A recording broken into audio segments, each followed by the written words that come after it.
funny thing happened on the way to the podcast. I'm Jesse. And I'm Eric. And this is Jeff Woods. That's the camera. You can say hi. Thank you for having me, guys. It's a pleasure to be here. No problem. Pleasure to meet you. I always like to allow the guests to kind of describe what they do and who they are. It's always better that way. Sure. Because you do it on a daily basis. Yeah, easier for me. Yes.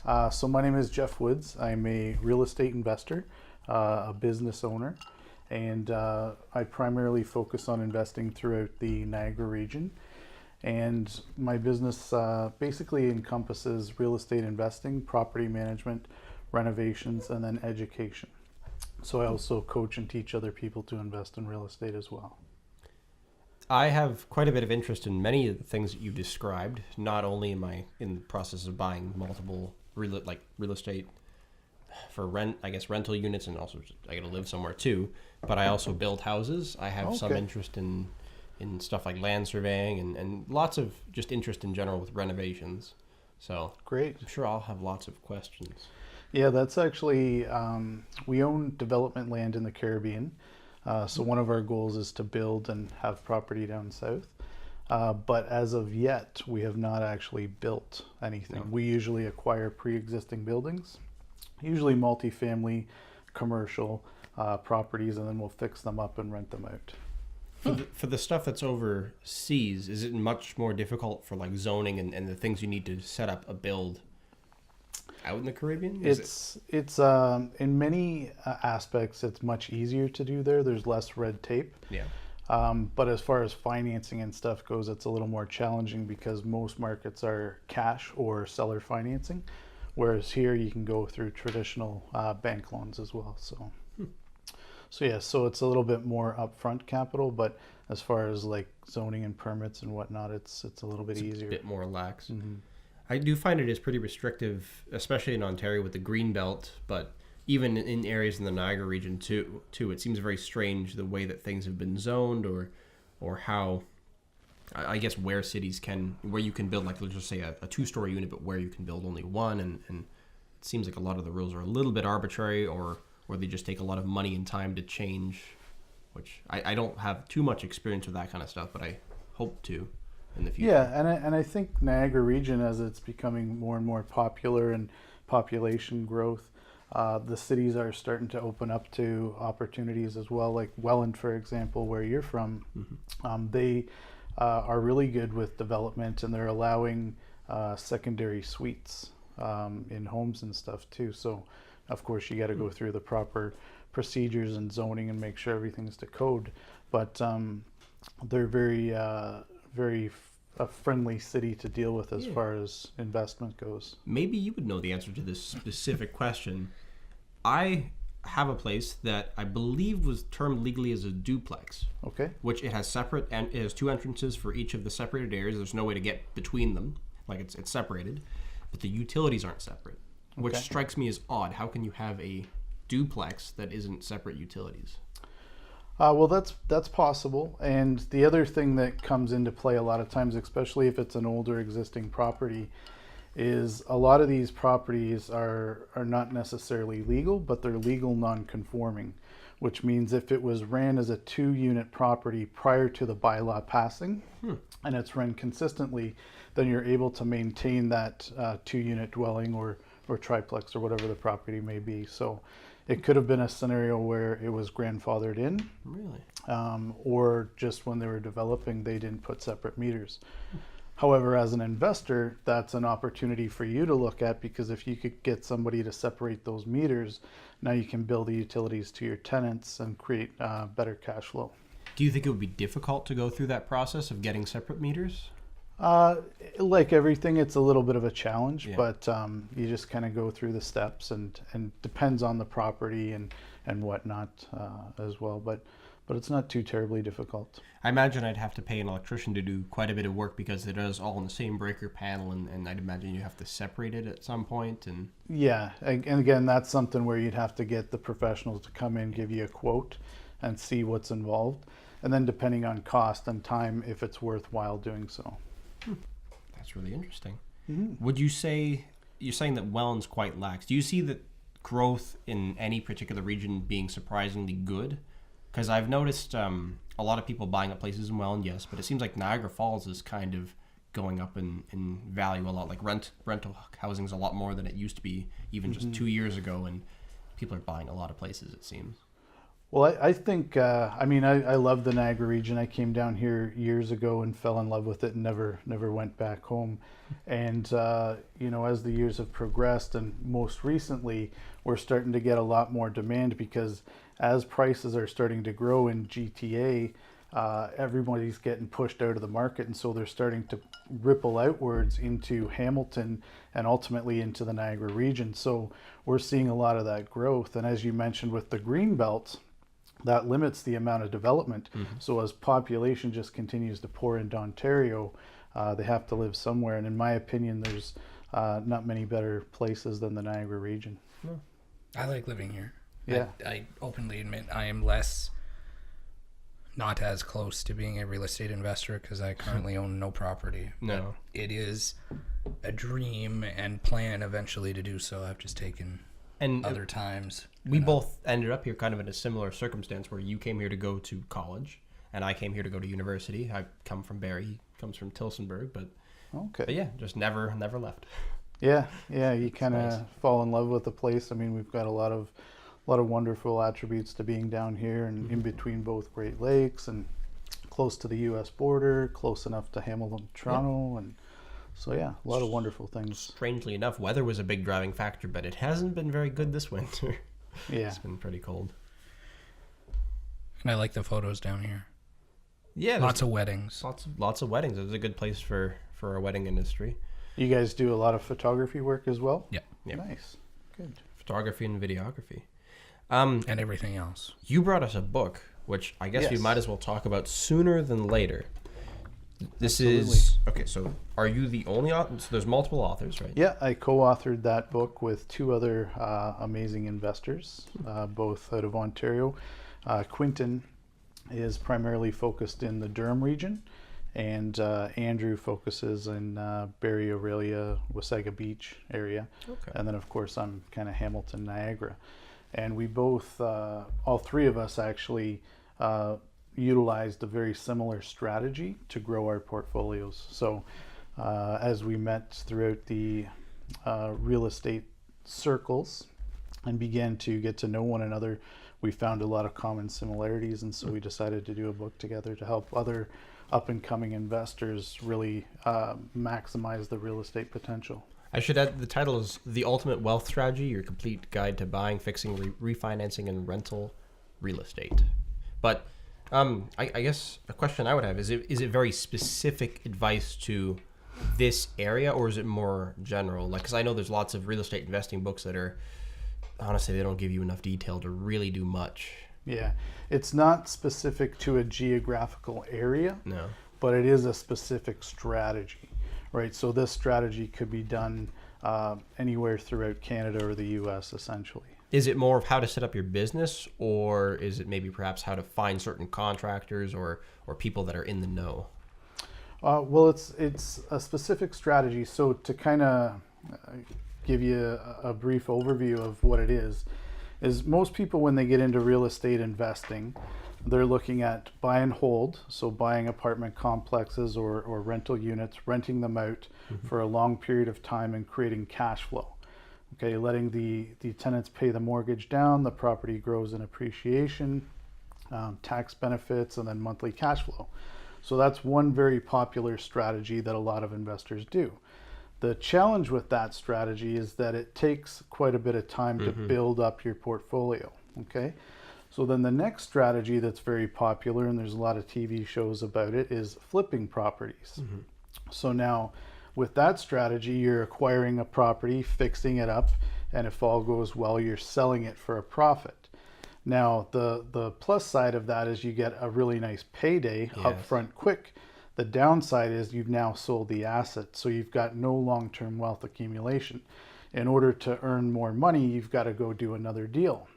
So both of those strategies have pros and cons to them. But as a new investor, when I was developing my portfolio, and I was trying to figure out how could I get best of both worlds, right? How could I create the long-term wealth and also get cash today so that I can live my desired lifestyle. And so this strategy helps you do it. And so basically it's a combination of those two strategies where the front end looks like a flip. You're buying an undervalued property, Right. fixing it up, so on and so forth. But rather than selling it, what you're doing is refinancing the property, pulling out your equity.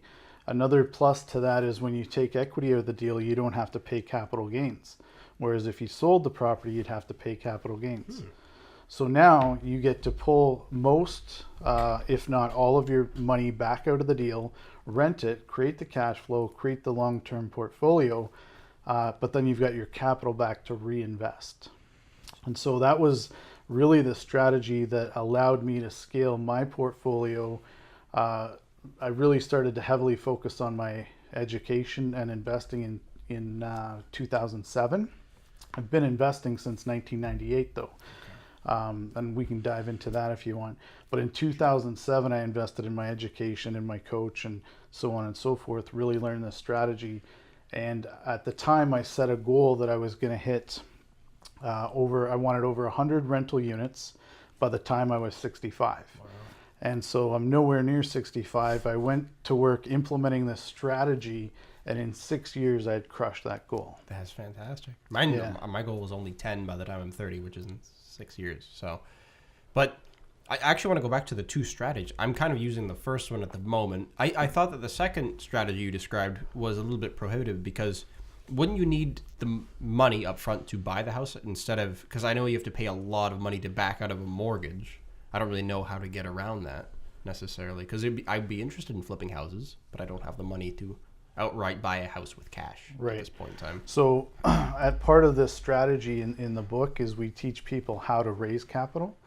Because again, you hear, if you watch the late night infomercials and the gurus on Facebook, and they talk about no money down and it sounds really too good to be true. And certainly when I started out, I thought it was a lot of BS. And it's not that real estate doesn't require any money. It most certainly does, but the money doesn't have to be yours. So if you can learn how to raise capital from other people and you know how to put the deals together, then you can utilize other people's capital and credit. And so with that, you're able to scale quickly, right? Whereas most people go the traditional route like yourself, where you're working diligently, you're working hard, you're saving up, and you're trying to do a deal. And that works, but it takes a very long time. Yes. And so when you can use other people's money, you can scale much quicker. As a really broad concept, that maybe it's because of what I look up on YouTube and other websites, but now I'm getting advertisements from somebody that's giving a similar pitch almost. I guess he has a business selling information and books and whatever about how you can use other people's capital to raise, I guess, the amount of cash flow that you have, which is an interesting concept. And I kind of brushed whatever he was saying off because it did sound a bit too good to be true. So I guess I'll have to look more into it. Yeah, it's one thing when you see, some figure on TV or some guru on Facebook, right? And it sounds too good to be true. But when you're actually meeting people that are doing it right here in your hometown, right, it makes it a little bit more realistic, right, and more achievable. So that's really what I want to focus on doing is helping Canadians and helping people right here in the Hamilton, Niagara area basically duplicate what I've been able to do for myself. It's interesting. It sounds really good as a concept too, but there must be some people that maybe raise some doubts because as soon as you go about trying to help people, are there any people that just think, what's in it for you? Like, why are you helping me with this kind of thing? Like, what inspired you to try to help other people? Well, I think it's the natural progression and evolution of business, right? I started out as a broke young guy. I come from humble beginnings. My family never had anything. To this very day, my mother, father, and sister don't own a single piece of property. And so I really had this deep burning desire to kind of break out of the poverty cycle, to change that within my family. And ultimately went to work with a lot of years of trial and error and failure and lost time and lost money, right? All the horror stories that come along with it, and slowly figuring it out until eventually I was able to put all the pieces together and create that create the wealth. I was able to fire my boss, resign from my day job. I was at the casino, and I would have to get up at 3:30 in the morning to go to work, and now I get to wake up when I want to wake up, right? Land down south, time, get to do what I like, get to work with people I like. And so once, over time, you have all these systems and procedures and the lifestyle that you desire. The natural, at least for me, is I want to teach other people how to do this too, right? And so in the beginning, and one of the lessons I learned very early on is you can't help somebody that doesn't want your help, right? Because I wanted to help my parents and I wanted to help my friends, and so I would constantly be trying to inspire them to do this, and hey, you can do this and I'll show you how. And of course, if they don't want your help, there's nothing you can do. Yeah. But over time, you just start to put the message out there and you start to attract the people that do want your help. And so those are the people that I like to work with. And if you're willing to put in the work, it's not easy. It's not a get rich quick program. It doesn't happen overnight. It takes consistent dedication. But if you're willing to put in the work, you can do it. What would you say is the hardest part of the work? Like, what would you say is the hardest part of your job specifically? Well, the hardest part is a mindset. Mindset, yeah. Right? We get conditioned by our parents and our teachers and our preachers and the news and the media. And so overcoming all those beliefs of it's got to be too good, it's too good to be true. Right. So really overcoming the mindset has been the challenge for most people, myself included. Because like I was saying before, I started in 1998. Well, I never really started to hit a level of success until 2007, right? So when I started to really invest in my education, because again, I had a bad mindset. I was taught if I want something done right, I've got to do it myself, right? All these beliefs that aren't true. It's very difficult to scale a company of that size if you're going to do it all yourself. So you have people managing the properties then, I would think? That's right. Yeah. So really where my focus is I focus on creating the systems, creating the streams of income, and doing what I like and what I enjoy about real estate, because not all of it is enjoyable or fun. And then everything else I have delegated out to people that are better at those tasks than I am. I've always been very interested in that concept of, once you realize, I suppose, as you're becoming like an older teenager and maybe an adult, you can't be a master of everything, and you do need to delegate things if you really want to succeed and have everything taken care of. Yeah. You must know a lot of really good contractors and people that can get stuff done then. You must have a lot of good connections. Yeah, and again, that was all a lot of trial and error, right? I've gone through a lot of bad contractors, and that's one of the challenges of real estate is finding good, reputable contractors that are going to deliver what they say they're going to on time and on budget. Mm-hmm. And over the years, what I've done is because one option is to outsource, right? To hire contractors, to hire a management company. That's one option. The other option is to do it all yourself, which then limits your ability to grow. But for me, I focused on a third option, and I said, okay, well, how can I create this for myself in-house? So rather than hiring a management company, I hired an employee, trained them to manage the properties the way that I want them done, and then turned that into a business, right? So now we not only manage our properties, but we can manage other people's properties as well. And then with that, as you grow and scale, you need maintenance, lawn maintenance, snow removal, right? General repairs of properties. Mm-hmm. So then I started to build a rental crew in-house. So I've got my own guys that work exclusively for me so we can maintain our properties as well as our clients. And then of course, if we have to outsource, there's certain jobs that we don't do, then we know the right companies to go to for those. How big do you think somebody should be before they start outsourcing that much? Because you need business and cash flow for people to be interested to even work for you. They can't work for you if you're going to get 2 weeks of work and then there's nothing for a month, right?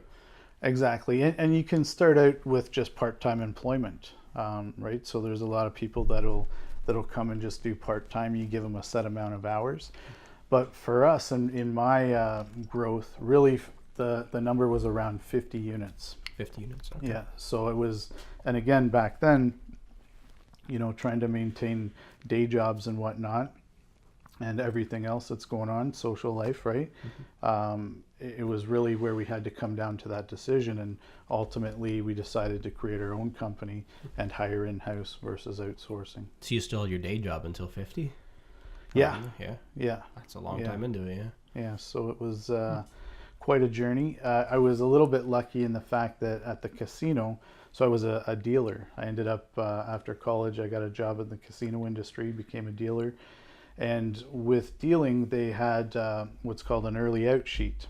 So everybody that went in, and my shift, it started at 4:30 in the morning till 12:30 in the afternoon. So I'm up Brutal. at like 3:30 every The day. casino's super busy most nights at 4:30 in the morning. No. Okay. But you'd be surprised. They're still busy, right? There's still people there, and especially on weekends and holidays, right? So what would happen is you'd have to show up for your shift, but you could sign a sheet, and then as you know the crowd died down, they would start to close tables. So as the tables closed, if you wanted to leave early, you could, right? So what was happening is I would sign the sheet every morning, hoping that I would be able to leave early, and basically leave my day job and go work on my dream of building my company. So it was interesting because a lot of my friends at the casino, you know, back then they're making $55,000 a year, and as far as jobs go, they thought that was pretty good, benefits and stuff. And they would see me leaving every morning, and they'd be like, you know, what the hell are you doing? You're going home. How are you surviving? And so, in the beginning, I took a pay cut. I would be making $35,000 a year because I was taking a pay cut from my day job, but I was working on my dream and I was building my portfolio. And then slowly over time, my wages, my earnings began to increase to the point where now they're still making very similar wages in a job that they don't like, complaining about it, most of them, right? And I'm doing what I love, working for myself, and make significantly more than that, right? So again, it was a bit of a sacrifice, but I did have that benefit where some days I could leave early and work on the real estate. Has it been a consistent climb? Like when you reach 50 units, and 50 is no small feat at all, was it faster to get to 100 units than it was the initial like 0 to 50? Or It's much more difficult in the beginning, much more difficult. Like it's harder. And again, this comes back to mindset and systems, right? It's much harder to get to 10 or to even manage 10 than it is to manage 100, right? Because when you've got that economy of scale, when you've got 100, you've got the capital to pay other employees. So as far as my personal time, and in my opinion, time is worth more than money, right? So in the beginning, I had all my time invested because I was doing it all myself. Once I got to a certain level, I could bring in other employees, delegate that, and free up my time. So I was actually investing less time at 100 units than I was at 10 units. It's a lot of the financial books that start to talk about the like the economy of scale. I mean, I think a lot of people start out by reading something like Rich Dad Poor Dad, or just one of those ones that gets you in the right mindset. It's on the shelf. It's not specific about literally anything, but it is an interesting book to read just psychology wise. But yeah, they all talk about the economy of scale and how it just gets easier, and you have less. You know, I think there's one that that Alex Kazam, the magician, recommended. It was something like the 4-hour work week or something, and it was just this person describing how they. That's what it is. Yeah, that's what it is. I read that one and I was like, it sounded incredible how he scaled it up to the point where he doesn't really work all that much and still reaps so much reward from it. Exactly. You know, you've probably heard the saying, when you do what you love, you never work a day in your life, right? Yes. And that sounds sexy, right? And it's a good marketing phrase to throw out there, and people strive towards it, but it's one of those things, it's a little bit BS. Is that actually true? But once you get there and you build your business in such a way that you only do the parts of your business that you enjoy and you delegate everything else out, it absolutely is true. And, you know, going back years ago, I never would have believed that, but sitting here in front of you today, if you create your business in such a way, it's absolutely true. Right? Like, just going back to, you know, one of my big things was I had to get up at 3:30 in the morning and go into a job I didn't like, and work for an employer that may or may not have appreciated the work I put in, right? I was a badge. Like literally every employee at the casino has a number. I was just a number, right? And now I get to do what I love. And just the ability of throwing away the alarm clock and waking up naturally in the morning, as opposed to this damn alarm and going into a job, that is worth more than money to me. It's right? very interesting. Freedom. I think there's some freedom that we experience, at least in the video and photo production side, because it's a little bit on our schedule when it comes to editing and the business side of it. But of course, clients have set wedding dates and set times. Right. But it's my biggest experience with freedom, and I do like it. I do as well. This is the Hesitated there though. this is the first year that I have been doing it full time. The success is somewhere between bad and okay.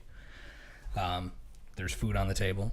I'm not starving, but it is a struggle, and I do like the struggle because I was in sales for a long time. I like the hustle and whatnot. However, it is a lot of work for less return than I was expecting. The company has been around for going on 6 years, and I thought when I went full time into it that it would at least be able to walk. I didn't realize that it would still be crawling, because as a part-time business, yeah, that was fine. It was good. Mm-hmm. And now that it's a full-time business, now I'm back to crawling, and it's interesting. It's a real I don't want to say ego reducer, but the clouds have been cleared as to what I was doing wrong and what I was doing right, and now it's trying to make it proper without totally just screwing everything up. It's at the interesting stage where it's still, we don't really have the kind of business that you could make a model where you have people that you hire to take care of the responsibilities you don't want yet. It's still not quite there. Right. I'd hope that it could be there, but I'm working on it. Yeah. A little bit of hope, if you will, is I think many entrepreneurs kind of go through that struggle. Like I said, I started in 98. And so from 98 to 2007, it was, one step forward, two steps back, right? It was that struggle of, trying to figure it out. And I think that's where a lot of entrepreneurs quit. They just give up and revert back to their comfort zone or their day job, right? And so if you can hang in there and continue to put in the work and the effort and look at every mistake or every challenge that you've had thus far in your business, don't view it as a mistake, but try and see the learning lesson in that. And if you can take the learning lesson and improve going forward, there will become this tipping point where everything starts to click. And then you've just got this compounding effect, right? Like at least that's the way it was for me. It was very, very, very slow for those first several years.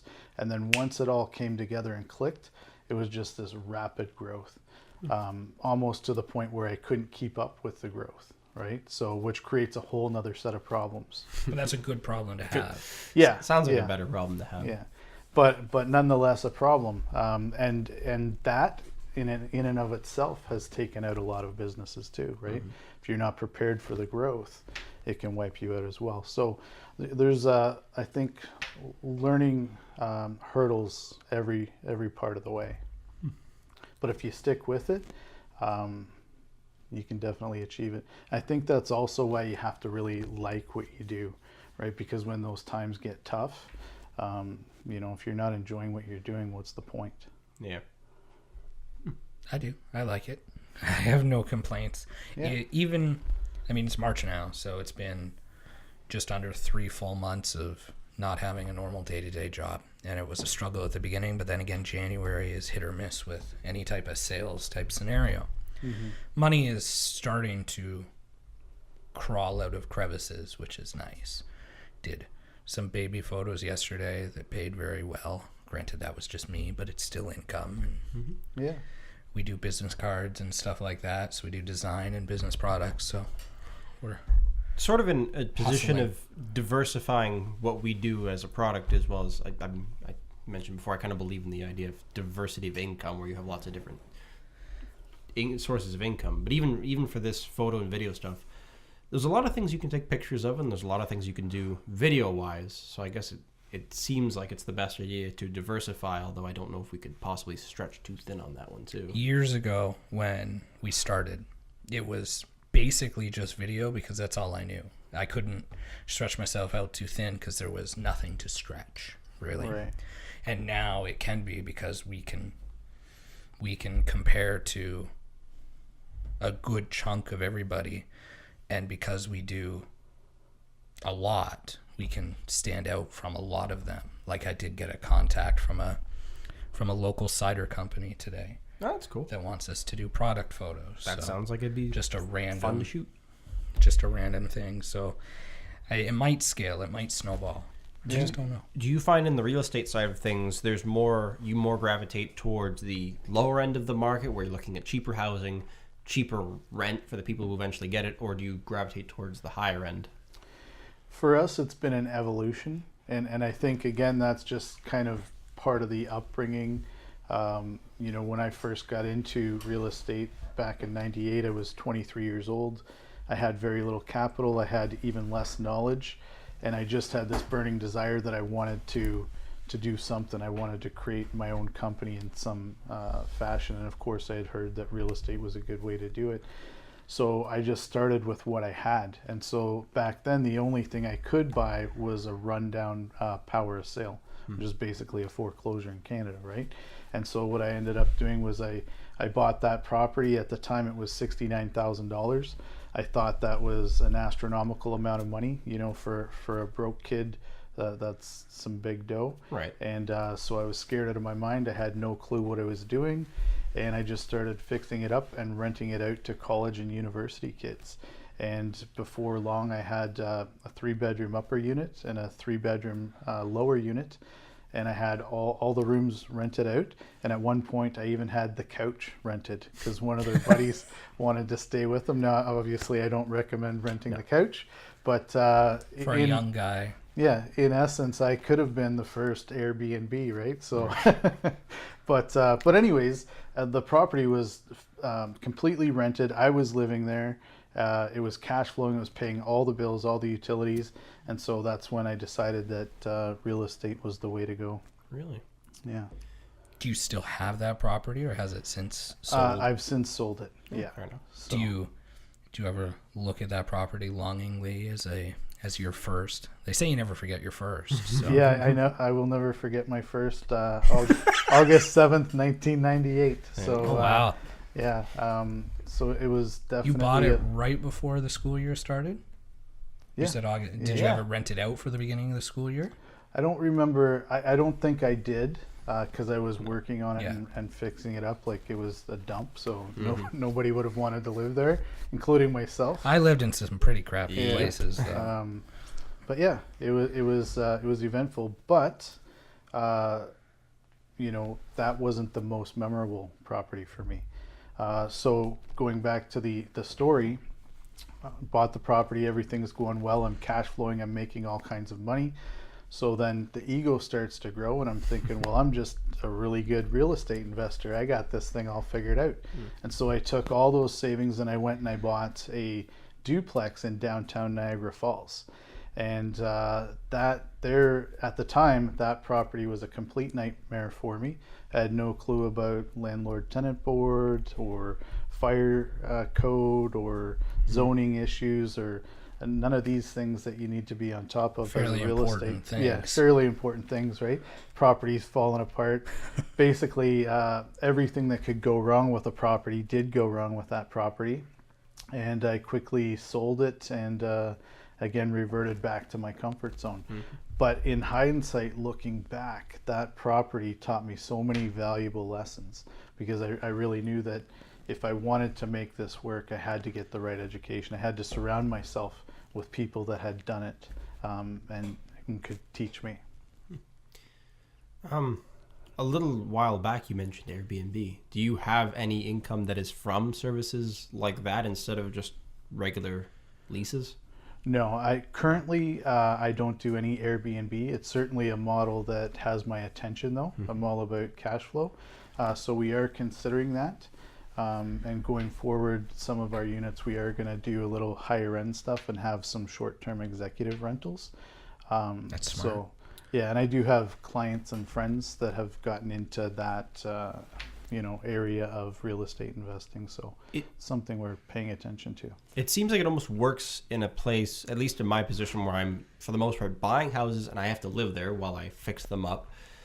But if you had a guest house, then that seems like a pretty useful way to use that space. Absolutely. And if it's in a good location, say if you're in very close to downtown Niagara Falls and maybe there's tourists coming by. Lots of tourists in the falls. It seems like it could work. I don't really know whether or not it would, but well, hopeful. I have friends that do it and it works extremely well. Yes. Yeah. Yeah. The whole guest house thing is quite appealing. I don't know. I've always dreamed of sort of building a house next to a house just because you have a place to stay while you do it. It's convenient. You can take your time to some effect. Yeah, absolutely. Anytime you can, take your home and turn it into a cash flowing asset is great, especially as a young guy who's, starting down the path towards financial freedom. The more capital that you can get in and the more expenses you can reduce, the better your chances of building the portfolio, right? So interesting. Yeah. That's why I think we get along so well, because we both have a drive, but we have drive for different things that sometimes melt well together. Well, a lot of the time we get along. Yeah. So that helps. It's important. It's important to get along with your business partner. How Yes. close are you to your business partners? Do you talk to them every day kind of thing? Or Yeah, very good. Yeah, most days we're in constant communication, and it's very similar to what you just suggested. My business partner is very good and enjoys doing the things that I don't like, and vice versa. So he does all the back end, the accounting, the bookkeeping, the payroll, all the numbers. He's the back end numbers guy, whereas I'm kind of out there working on finding the properties and evaluating deals and raising capital and working with people and joint venture partners. So it works really well. We've got complementary skill sets. at the beginning, did you think you were a very decisive person when it came to picking a place? Like you would perhaps go see a couple real estate opportunities, and the second you saw one, you knew that was the one you're going to go for, and you didn't really beat around the bush with it, or were you the careful type? Yeah, it depends where I was in my growth cycle, right? So in the beginning, I had no clue what I was doing. But as I began to get more and more educated and learn, then I would run each property through a filter, right? Checking out, the cash flow and all the variables, making sure that it's an asset that I wanted to add to my portfolio. And so now we do that. Mm-hmm. But again, it's a numbers game. The more deals that come across your desk, you quickly screen them. Yeah. And the good deals you act on quickly, because if not, they're gone. It must be easier nowadays, because I have a realtor.ca app, and I'm sure there's other things that do this as well. But you can set filters based on price and zoning and other things like that. But when you do click a property, you can click on neighborhood statistics, and it'll show like the median income, the median age. It'll show the amount of children, and lots of different things. And you can see the property taxes and everything like right there. It has to be easier these days to just have that information at your fingertips. Yeah. Technology definitely helps. But again, at the end of the day, it's really good to have connections in the areas that you're looking at. Because, properties that are on MLS, as an example, listed through realtor.ca, yep. Well, they're salespeople. They're trying to sell those deals. So I've analyzed now hundreds and hundreds of, we typically focus on multifamily deals. So tons of deals I've analyzed, and very rarely are the numbers that are provided the accurate numbers. Really? So you want to just make sure you're double checking, right? Because they're given approximations, and a lot of these properties, especially the smaller ones, they're just kind of, one-off landlords. They're not anybody that runs their business as a professional business. So they don't track the data correctly. The numbers are averaged out, so you just really got to make sure that what they're telling you is accurate. So we always want to verify, the property tax bill by seeing it, and the utility bills, the hydro, the gas, the water, are the numbers that they're telling us accurate? which you're within your right to do. Obviously, you Yeah. need to. Yeah. You need So to you cover want to your have butt. those clauses in your deals, make sure it comes back, it still cash flows as anticipated, and then you move forward. If not, you just walk away from the deal Fair enough. and move on to the next. The other day, I just found out about unpaid water bills from previous owners of the property. Now I got that to sort of sort out, although I got a representative that's kind of taking care of it. But there's just weird hidden stuff like that seems to come up once in a while. Yeah. So, and again, that's part of the learning curve and the education is really, doing a proper assessment of the property before those things happen, right? And also budgeting in things like property management cost, even if you're self-managing, vacancy rate, even if the building's full, right? Because a lot of new investors, they think, well, I'm going to self-manage, so I'm not going to charge that expense, or the building's full, so there is no vacancy. But ultimately, if you're holding it long term, there's going to be a time where those expenses come into play. And even if you're doing the work yourself, you have to put a price on that. Because if you're scaling out and you eventually want to hand that off to a management company, but you didn't originally calculate in that cash flow, well, now you could take a positive property and turn it into a negative very quickly. So that's one of the things, lessons that I learned the hard way, and something that I like to teach new investors to do properly so they don't get themselves in trouble, right? So they've got all that figured out before the deal goes firm. It seems like raising rent costs would be a lot more disruptive than initially setting, I guess, a higher price then to account for that. Yeah, and we're regulated with rents, right? So you you can't can only go up just. a small amount. That's right. It's 1.8. Yeah. 1.8%. Yeah. So Year. So again, if you're buying a property with a pre-existing tenant, and it's very low cash flow because the previous landlord never increased the rent over the years, but the prices have gone up significantly, well, it's very hard to buy that property and have it be a good investment, right? There's a few So- people in this building that are living, that have been here for years, and some of them were given really good deals because they did property manage and whatnot, and this building has changed hands a lot over the past little while. And I know that these people are still in the building paying less than a third what I'm paying here. Yeah. And you can't blame them for Advantageous to them if they're... you can't blame them for sticking with it if Yeah. they're Yeah, only yeah. paying $500 a month for a 2-bedroom apartment. Exactly. Yeah, and so that's something as an investor you want to be on top of, because now, if somebody's buying your building based on the amount of cash flow it delivers, well, now you've got all those low rents that are very difficult to get rid of that tenant. So that's going to hinder the value of your building. So these are things you want to manage throughout your holding period so that when you do come time to sell, you can get what the property's worth. I had an interesting experience when I was shopping for houses where there was a tenant living at this house, and he was there while I was shown the house. And he, as soon as he figured out that I was looking to buy it and like get him out and to use the house to live in, his tone flipped immediately, and he started telling me everything that was wrong with the house, that complaining, oh, the back deck, I built that, I'm taking it with me when I leave. Yeah. Just like the most absurd things, because I guess he was getting a good deal, and he wanted to keep getting a good deal. Yeah. Thought it was a funny situation, and I learned from it that yes, there are definitely people that are not going to be willing to move, and you shouldn't buy a house like that because you would definitely lose money, I would think. When Yeah, you- and then you're inheriting that problematic tenant too. Yes. So now you've got to deal with that mess, right? So Yep. Now, I may be wrong. There's a likelihood I'll be wrong. But when you're buying a house that was rented before, it's within your right to change it from being a rental property to being your... If you want to live there, I think. Right. Yeah. Because you can't do that. You can't do that here. Somebody can't buy this and Say they evict kick everybody. everybody out. that's They right. can't. No, Okay. they can't.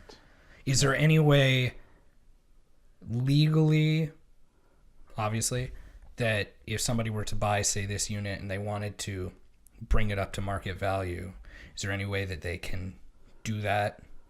Well, the couple, Like, there's a couple as far as scenarios. market value income, Yeah. if they have half a dozen people that are living on lower than poverty line rental prices and they want to bring up the, or I don't know, maybe I'm just Yeah. rambling. So if the tenant is not complying with the lease terms, right, paying late or not paying or Right. problematic, then you can go through the proper channels and take them to the LTB and apply for eviction. That's one way. The other way that's faster and easier in most cases is to buy them out. So you have a chat with the tenant and say, hey, listen, we want to take back possession of the property. We want to renovate it, add value, whatever. But we understand you're getting a fantastic deal. What's it going to take to buy you out of your lease? And some tenants, depending on their circumstances or where they're at, they might go for that. And so some investors will go that way as well. What It's a smart way of doing it. What kind of sum of money do you think would get somebody to move? Say they're paying $500 a month for rent, which is That's incredible. cheap in their situation. Yeah. How much would a person like that typically Really want, you think? depends on the tenant, how savvy they are, what their motivations are. So, if you're dealing with a tenant that has addictions to drugs or alcohol, as an example, and you're willing to give them $1,000, They would that's probably jump on that. yeah. Yeah. So it really depends on the tenant profile and what their needs and wants and desires are. So it just becomes a negotiation. And some will say no, they don't want to move, and that's fine. That's their right. But some will take you up on the offer. So It's a funny thing where you could just plot out on a graph and say, well, this after this point, it would be losing money, or I, have until that point to find something else. Or it's an Yeah. interesting idea. I never really thought about that before. well, like for example, you said some tenants here are paying $500 a month. Well, if they were to leave and you could then clean it up and re-rent it for $1,200, say, as an example, well, that's an extra $700 a month. That compounded out over several years is a lot of money. Yes. Yes. So to pay that tenant $2,000, $3,000, $4,000, whatever it may be. That's paid back in a That- year. Very quickly. That's right. Yeah. And not only that, now they've added value to the building. So if the new investor, as an example, if their goal was to turn the building around and then resell it, well, if they could get rid of all those low rents and then resell it with all these higher rents, the building's worth significantly more. There are some people that are not necessarily real estate investors or anything like that, just more social activists, I would say, that have a problem with gentrification. Do you, what is your opinion of that? Because there are definitely people that think that it's a bad thing that, you move the lower income population out of the city or out of wherever it may be, and there's social problems that arise. Do you think that is a legitimate concern at the same time? Because, obviously you have to do it to be a successful business in some ways, or you will encounter that issue eventually. Yeah, it's one of those things where, you want to be a responsible landlord and you want to be mindful of where people live. But again, at the end of the day, it's a business, Yep. right? And so I always look for ways that it can be mutually beneficial, right? So, most tenants have a number. It's just figuring out what that number is, right? And, and again, it's completely up to them. If they're a good tenant in good standing and they want to stay, then they stay, right? And as an investor, you've got to deal with that. But if you're buying a large apartment complex, some will take the cash buyout, some will want to stay, and over time, things happen. Like I've had buildings as an example where I knew the tenant was never going to leave no matter what, but I also knew based on their health conditions and their age, they eventually would be gone. Time was of the essence. Time was of the essence. So if you own enough units long enough, you deal with just about everything. So for example, it was a 10-unit building that we owned in Welland. And I knew the gentleman, based on his age and his health condition, it wouldn't be long before he was, on to bigger and better things. The And unit was vacated. Yeah, and sure enough, a few years later, that's ultimately what happened. I guess it's a way that sort of everybody gets the best of the situation, because you get what you want in not too long of a time, and they got to still live there for lower rental costs. Yeah, you didn't disrupt their life. They were comfortable, right? And you kept them safe and comfortable as long as possible. But ultimately, that's what happened. And then when it did happen, we had to go in, and basically it was a unit that needed a complete overhaul. So we renovated everything top to bottom, and then got a much higher rent and a new tenant that had a wonderful home. I'm kind of curious, like, is it usually a big issue? Say you're gutting a place and you're doing a lot of work to it. Do you ever hear about lots of issues, like, let's just say there's stuff that doesn't meet electrical code, but by like negligence, not necessarily because it's outdated. Like, for instance, I was just working in my house the other day, and there was 3 circuits going to one box, and somebody clearly intentionally broke code at some point in time. Is there a lot of that in the Niagara region? Yeah, again, depending on the type of property. So if you're buying these old, run-down duplexes and stuff, what happens is you get the handyman who thinks he can fix everything on his own with the duct tape and and they have really no clue what they're doing. And yeah, if you're opening up walls in these old properties, it's you're going to run into some problems more likely than not. But that going in too, right? Yeah. So if we know that we're going to be gutting a unit and completely overhauling it, we've factored in the expense of just putting in all new electrical in advance of ever buying the deal. So we know what we're getting into. It's a lot of strange stuff anyways, because I am new to it, and I build new houses, so I don't really see the way things used to be.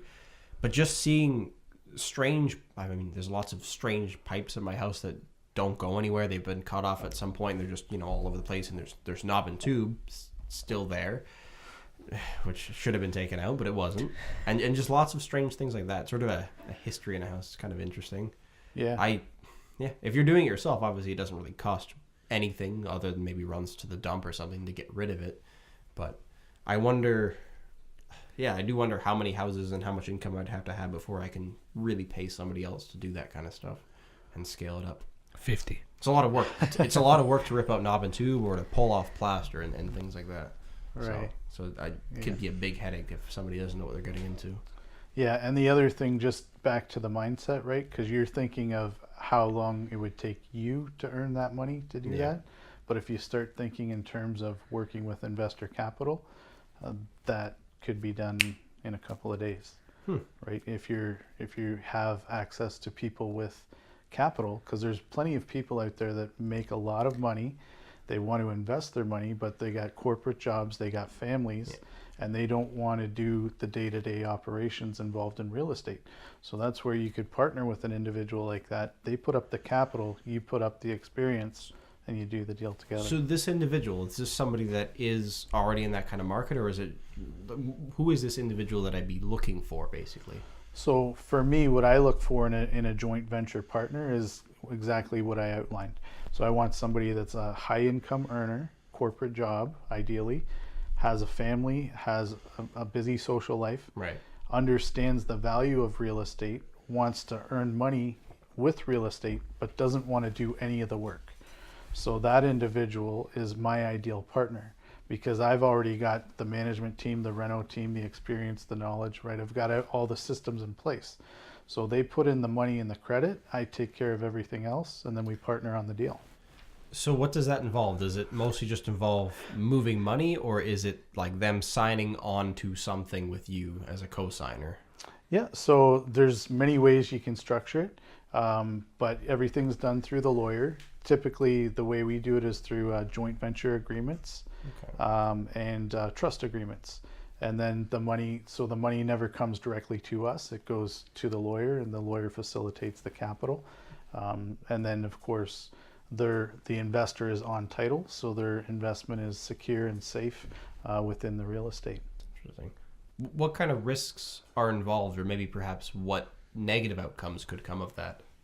So the negative is if you partner with somebody who doesn't share the same vision as you do, right? So if you partner with somebody that's less than desirable, it can be a nightmare. If you partner with somebody that wants to control the entire deal, that can cause issues.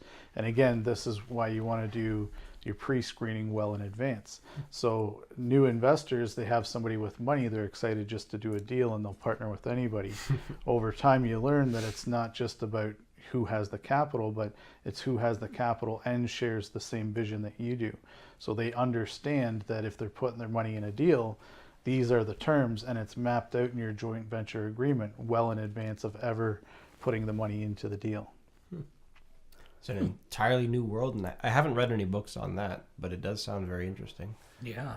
I know some people might like co-sign on a mortgage with their parents or something, but this is an entirely different completely thing. different. Yeah. And I mean, we could turn this into a 25 series podcast and go deep into all these strategies, but Does sound like fun. I mean, we but have the equipment. cameras, everything set up. We Yeah. can find But a there's way. private money, joint ventures, right? There's all kinds of strategies, and again, you learn as you go, and the more strategies that you're able to implement, then the more opportunities you can take advantage of. So much to it. You mentioned, you Yeah. mentioned the Jesse's cameras. deep in thought there. I can Yeah. see him. I'll draw the attention away to something different unless you have something to say.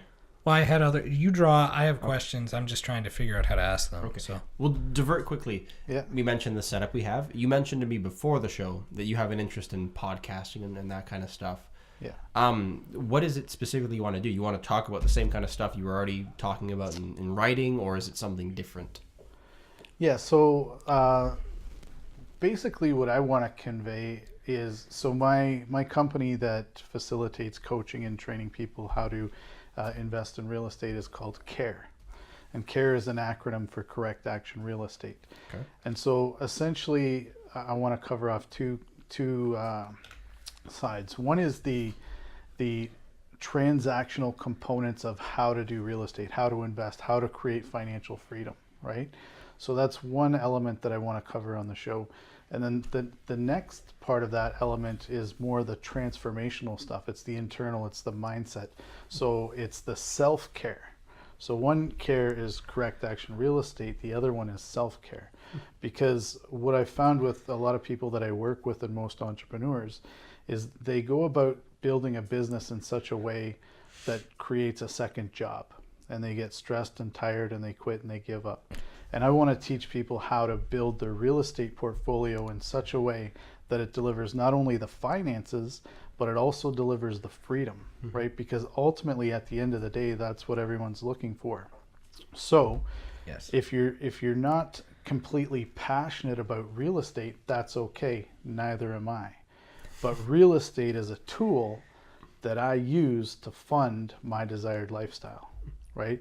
And so by creating the portfolio and the assets and the systems, then that builds the wealth, which then funds the things that I love to do, right? Like traveling, which is why we have Land Down South and so on and so forth. So you see yourself talking about this stuff in specifically the podcast format, or some other format maybe as well?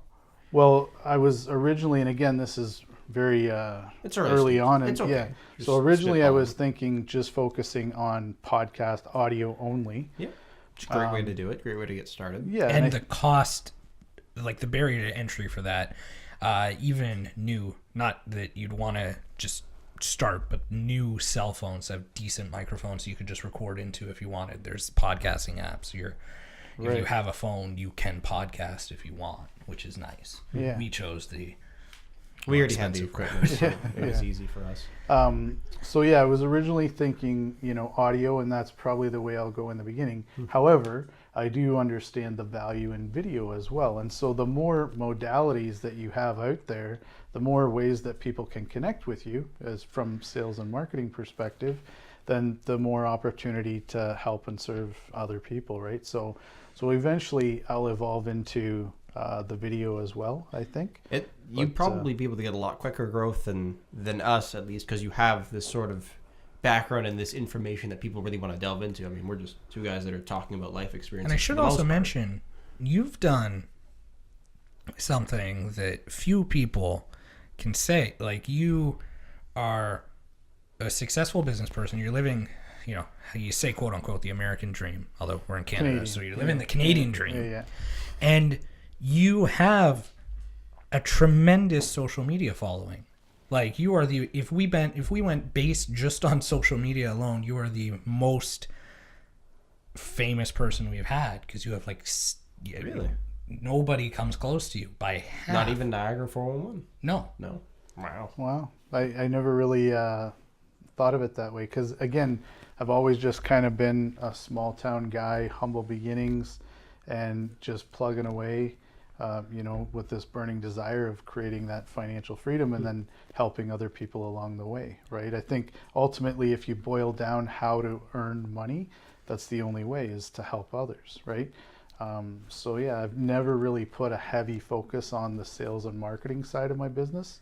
Even things like this, like speaking in podcasts or public speaking or speaking on video, never came naturally to me, and it wasn't something that I enjoyed being the forefront. Took me a long time to get used to it. Yeah, but I also understand that if I want to, create a bigger impact, then I have to have these different modalities so other people can connect with me. So social media is pretty much everything these days for a lot of businesses. But if you are just getting into the podcasting and everything, just because I manage, our company manages other social media pages too, and we, again, nowhere near. How did you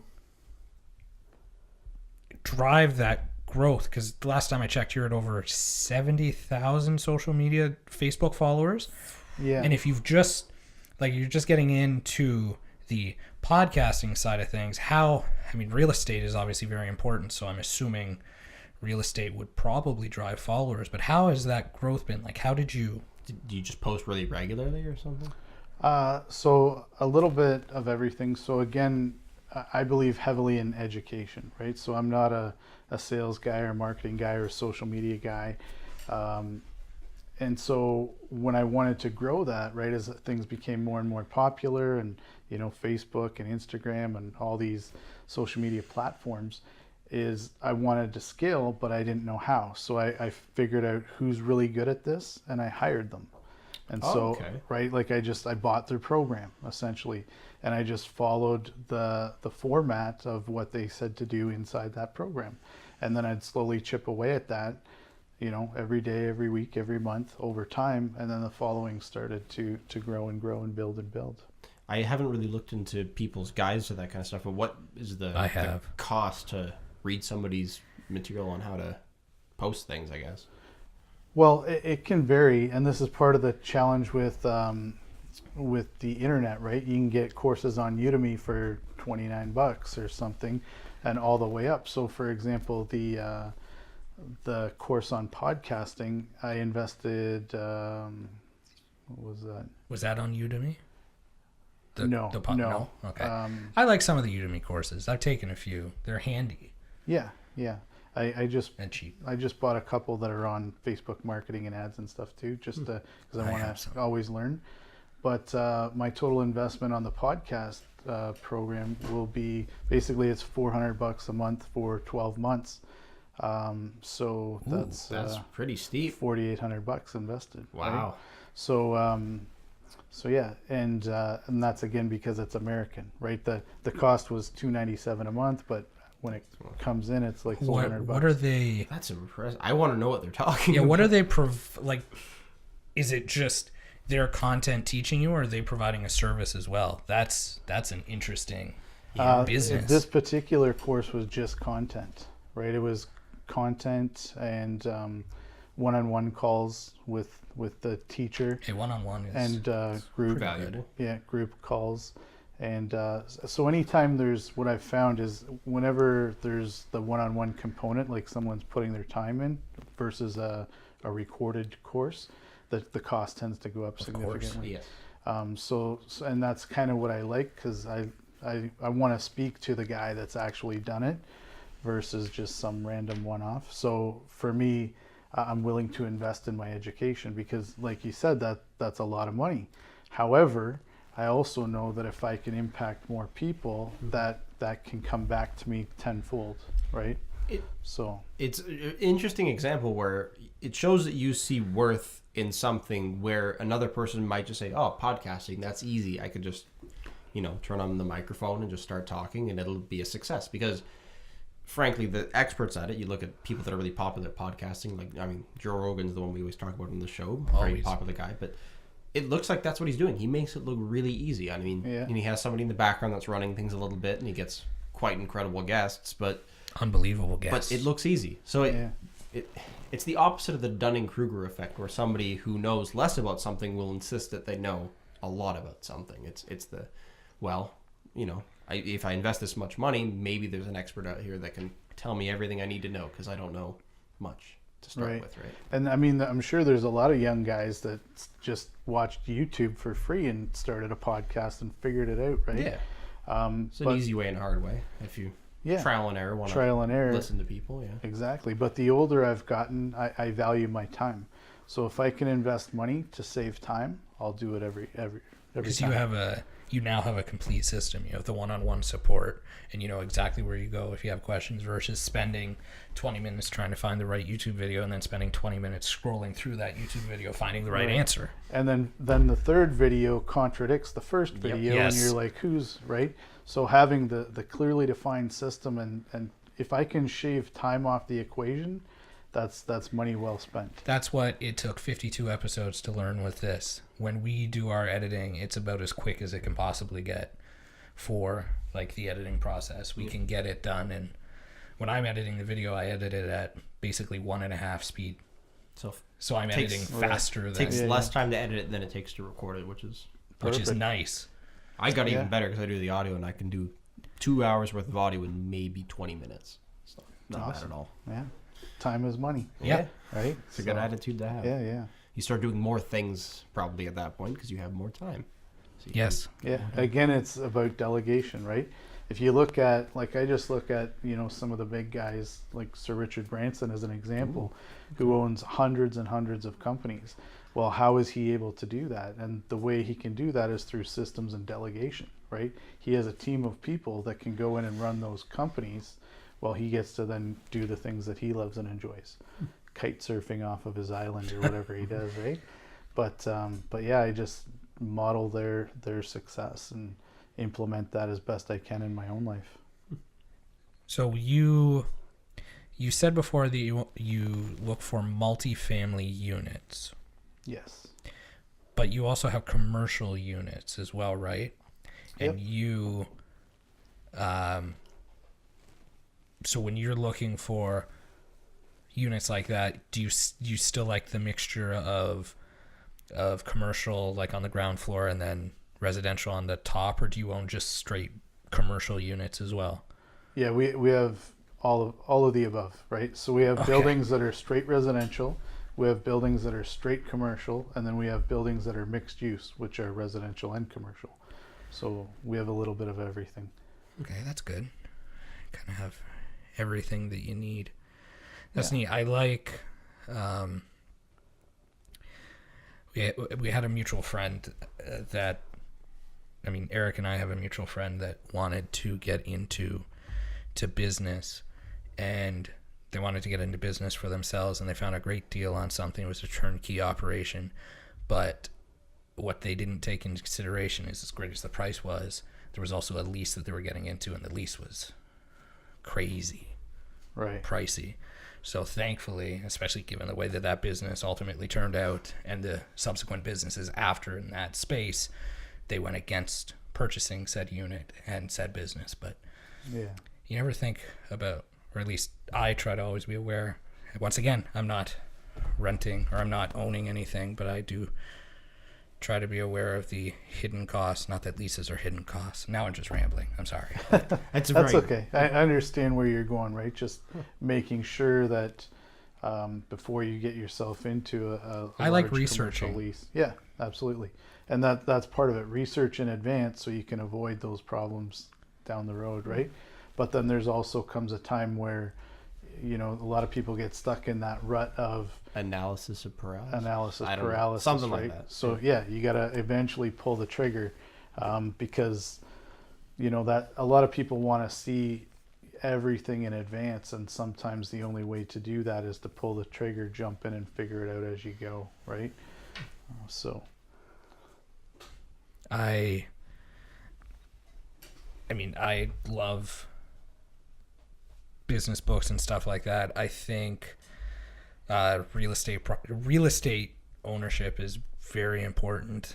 I hadn't really thought about any other any other way of doing it except for the purchasing and managing. I never thought about the the short-term buy and sell, although flipping houses has always been on my mind, except I am not nearly as handy as you, so I have to flip and sell. But it sounds like outsourcing is kind of the way to do it too once you get into it a bit more. And there's many strategies, like we've just touched on a few here tonight.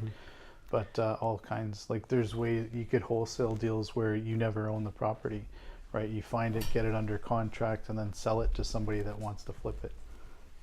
You assign the contract. So it's all kinds of strategies that you can implement. Would you say, I'm trying to think of the scale here, but when I was going around looking at houses, I heard of somebody that had about 80 properties in Welland. What would you say the top real estate investors in the region have as far as units? Like, what is a large number of units and maybe the most, the median number of units that most investors have? Well, just globally, very, very few people have 80 doors, right? Like I think in Canada or North America, the statistics are like only 4% of the population has more than one property. Really? And out of that 4%, 3% of that 4 is a home and a cottage, right? So there's a very small percentage of people that have. I now realize that I'm in a very small minority. Yeah. It's interesting. Yeah, and so lots of opportunity, but you got to be willing to get out there, take action, and implement it, right? Do you think there's any people in the region that maybe have like 500 doors or 1,000 doors? Absolutely. Yeah, absolutely. Yeah, but again, they're very few, right? Very few. But there's large corporations that have several thousand doors, right? So really depends. Sky's the limit on how big you want to create your company. Do you want to be the next thousands of doors corporation, or do you want? It sounds like a game of Monopoly, pretty much. Yeah. So early on, when I was younger and really into growth, that was the biggest focus. But as I've gotten older and wiser and really focused on, why am I investing? What's the end goal? What do I want? Now it's not a matter of how many doors or pieces of real estate do I own, but is the business structured in a way that delivers my lifestyle, right? So for me, my personal goal is to essentially duplicate what I've got going on here down south, so that when it becomes cold and miserable here in Canada, love Canada, right? Never want to fully disengage from this country. However, when December rolls around, I want to be down south, but I'm still young.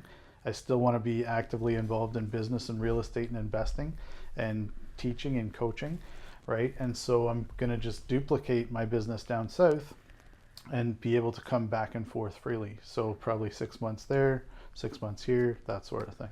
So you have, as you said before, you have land down south, and I've always joked one of my dream jobs would be to buy a small resort down south and manage that, like we've talked about it right extensively, and I'm very far away from that. But when you say duplicating your success here, so you're talking purely residential, and I guess because duplicating would mean there'd be some commercial, so a mix of residential and commercial down south in Florida, or no, Caribbean for me. So again, I'm not a huge love the States, like many American right. We friends, did say that it was. Yeah. Never mind. But yeah, I'm not a huge fan of the States, because again, it comes with its own set of challenges. Yeah. For me, I want to go further south and the Caribbean culture. That's exciting. The tropical islands, that sort of thing.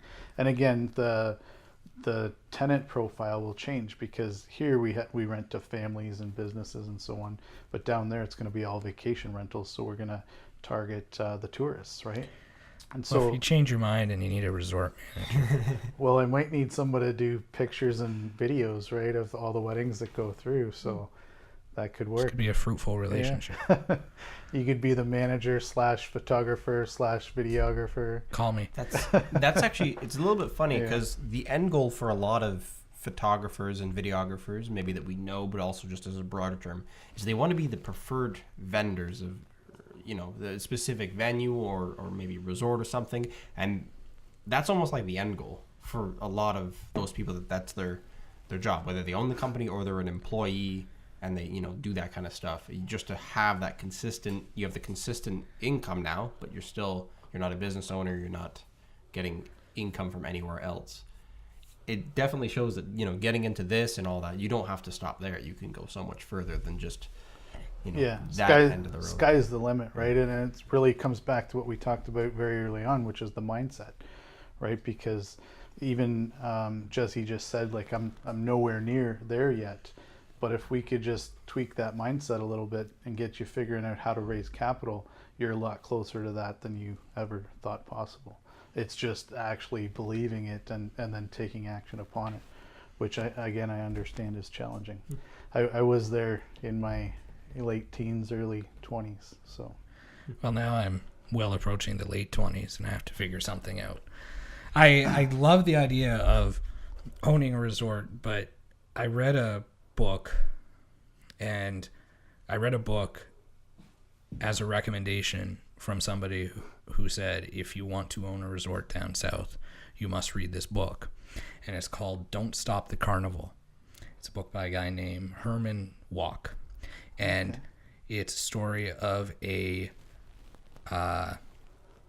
Broadway, he might have been a producer or a Broadway, I'm just going to call him a producer, who ends up having a heart attack, takes place in the 50s, has his, like, midlife crisis because of the heart attack, buys a resort on a tropical island, and it's the misadventures. Like, they run out of water.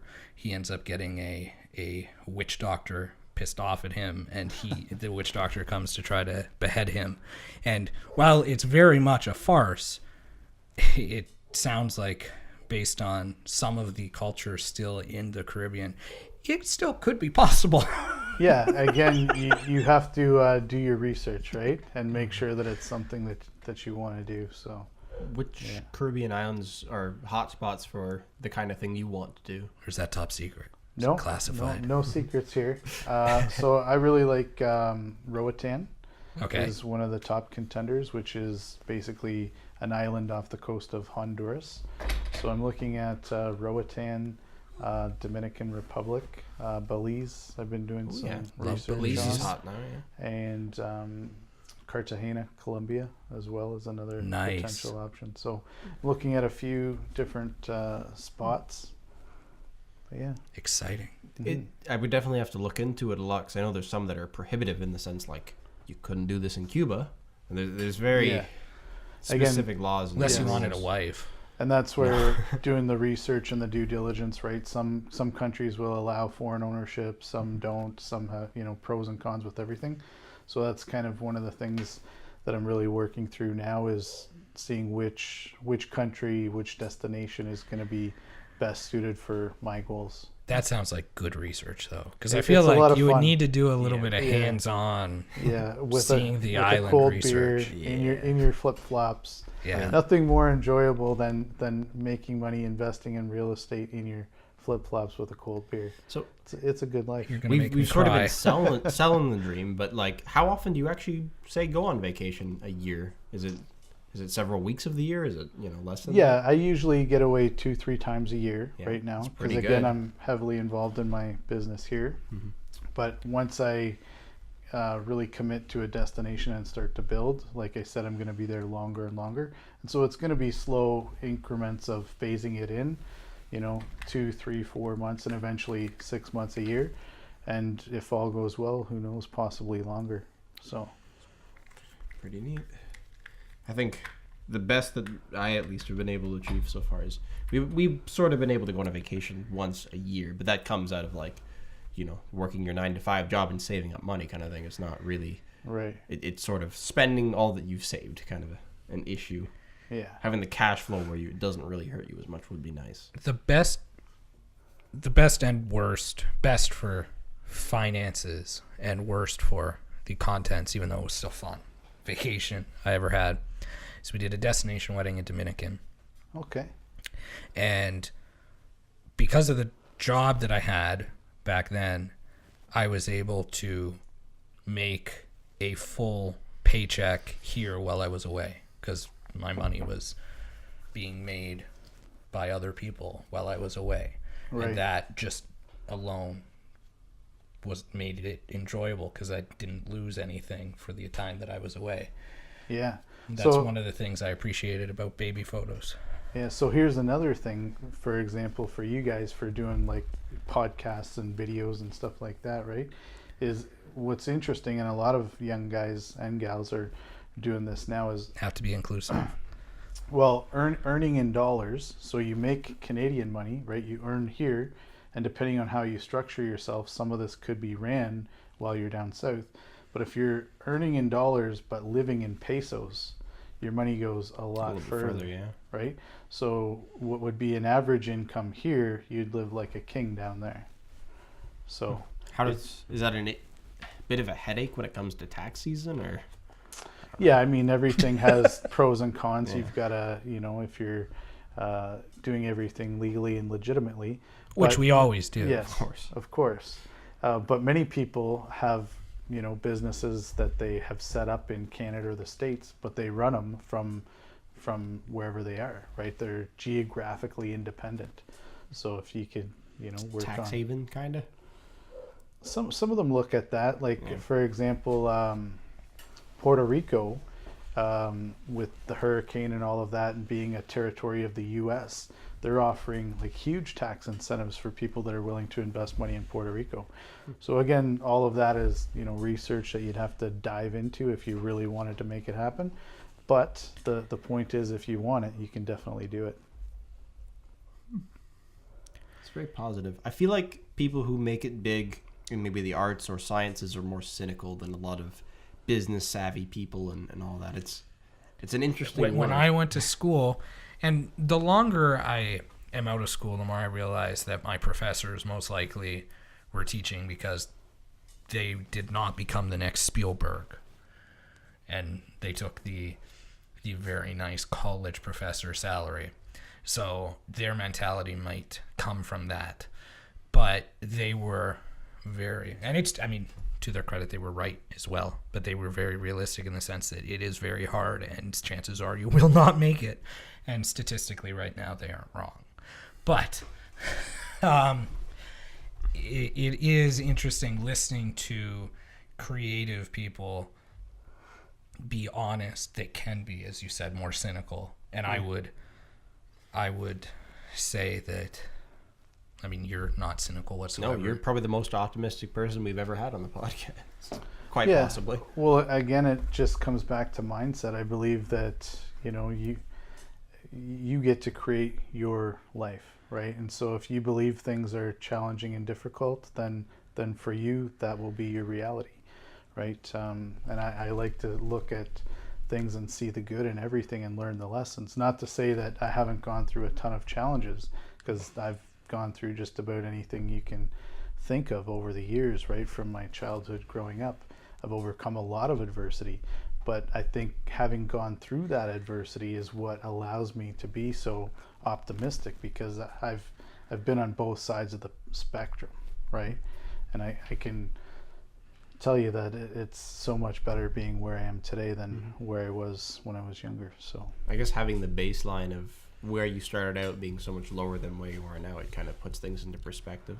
right, It's almost, yeah, in that way, I kind of look back thankfully that some of the first jobs I ever had as like a teenager were the worst jobs, like factory, 12-hour shifts, just lead Been and there. mercury in the air, so you had to wear a respirator and like just ridiculous been there. conditions. And Yeah, it makes building houses and framing and construction type stuff look easy, and it feels easy in comparison. So yeah, I'm thankful for that. yeah. You just reflect back on those tough times, and it gives you a whole new appreciation for what you have today, right? So I try, but I come from a long line of hardworking men, farming people. It's not really a surprise that I want to be, or I am self-employed, because I come also from a long line of self-employed people. But my dad, hardworking, stepmom, hardworking, all that. And then here's me. I want to be the artist.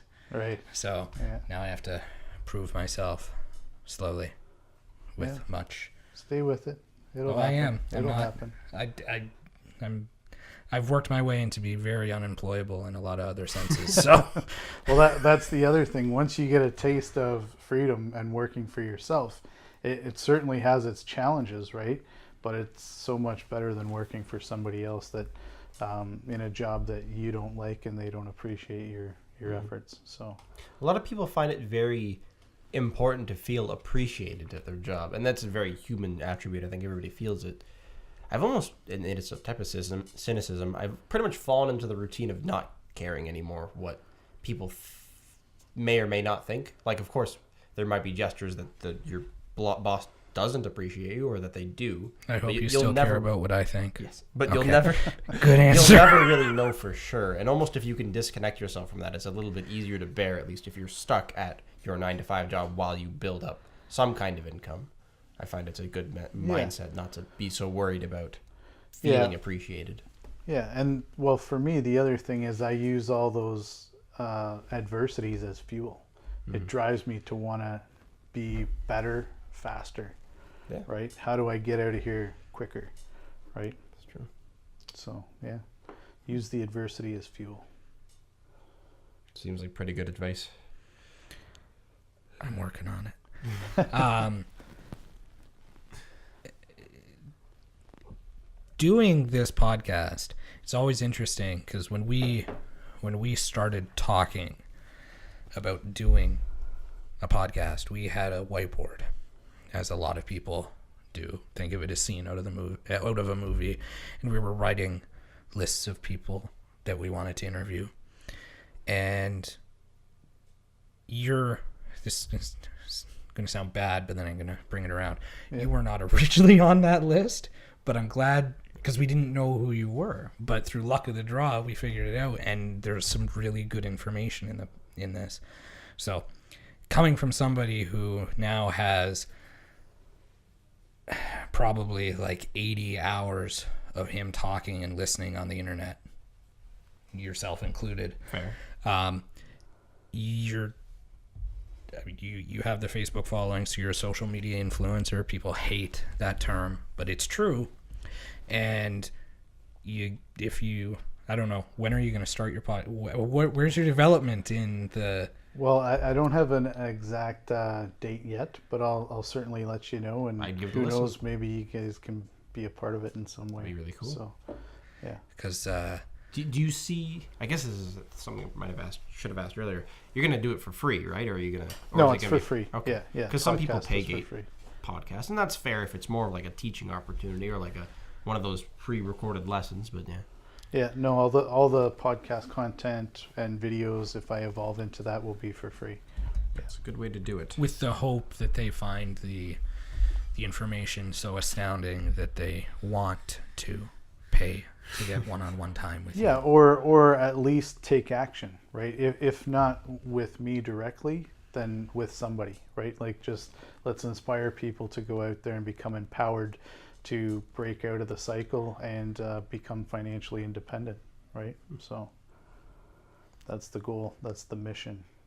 Yeah, I know we're so far away, but one of the things that I have tried to... I can't say we're so far away. Positive mindset. One of the things I'm going to try to do is I'm going to try somebody who's brave enough to try to sponsor us at some point, even though we have such a small... It's an interesting route to go. I mean, I remember there was a day where you could run ads on YouTube and make a decent amount, but that doesn't really exist anymore. Can't do it until... YouTube's kind of weird that way now because you have to prove yourself worthy to be monetized, to be advertised, because you need to have a certain amount of followers and a certain amount of video views. Right. It seems like you could probably generate the viewership that would give, or you'd be able to make money from the content, not necessarily just from viewers paying to watch it, but just from like ad revenue and stuff like that. Would you probably include ads in your content, you think? At this point, no. Really, my goal with starting the podcast is to just get really good quality information out to help my fellow Canadians become financially independent through real estate, and so that's really the goal. As far as monetizing it with ads and stuff like that, that's not a concern. No. For me, I have all the back end stuff that handles my finances. Sounds like the better way to do it. Because honestly, once you start giving ads, it looks like you have ulterior motives to some extent. Well, yes. Yeah, and a lot of people use like YouTube as a source of income, right? Yeah. Whereas for me, my sources of income are all through real estate and business, and this is just a medium to get information out to help others. So And grow the business as well. yeah, More and people that know absolutely. your name, the better. Yeah, absolutely. Yeah, it's got to be a win-win for everybody, right? Deliver valuable content to others, and then some of them may resonate and reach out to you, and some of them may take the information and run with it on their own. But either way is you're putting good things out there, so I believe it'll all come back to you one way or the other. I agree. And I always joke because we're at a point where we've had some interesting guests on, and we've had some guests that have said some things that aren't necessarily the most politically correct. Okay. And our name being attached to it might have We've said raised things some that issues, aren't politically correct, but it's- also at the same time, I would hate to be an intern if I applied for a job where the boss is like, well, we really like him, but we need to see what he's like on social media. Here, need you to research them, and they stumble across this, and they're like, holy shit, but if you have 80 hours. but having the independence again of doing stuff yourself, you're not such at risk. I know. Yeah. And the other side of that is sometimes controversy generates more attention. Right? Yes. Many Like- people use it to their benefit. Yeah, you look at Donald Trump, president of the U.S., right? Very successful Ha- because of his controversy. Exactly. Half the country hates him, half the country loves him, and now he's the president of the country. It's kind of the right? perfect ratio because you have two people that are very fueled and pitted against each other, which is that's Yeah. why people say it's not so much of a democracy in the States anymore as it is a two-party system. But Yeah. Yeah.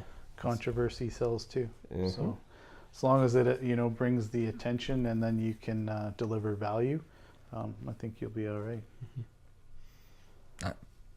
I agree. We've been podcasting for a while. We've hit on a lot of different points. Is there something that you think you need to get out there? Maybe something we haven't talked about? Because Well, I think we've covered a lot of information We here. have. And so really, I want to thank you guys for the opportunity Yes. to come out. thank you so much for coming. It's been Yeah. great. It's been awesome, and I appreciate it. We if appreciate people it. want to connect with me, I'm always available. I like to respond as quickly as possible. Sometimes it's not always right away, but if people want to reach out to me, my website, the best place to reach me is at jeffreywoods.com, and that's spelled JEFFERY WOODS. On the screen now if you're watching a video or maybe a Yes, link, I will link make dump sure it's somewhere. there. Yeah, so that's the best way to reach out to me, and then they can connect with me through that on all the social media and my website. So Awesome. All right. Thank you. It's been great. Yes, thank Thank you. See everybody next week. But thank you, Jeff. Have a good night. you're welcome. Take care, guys. Goodbye.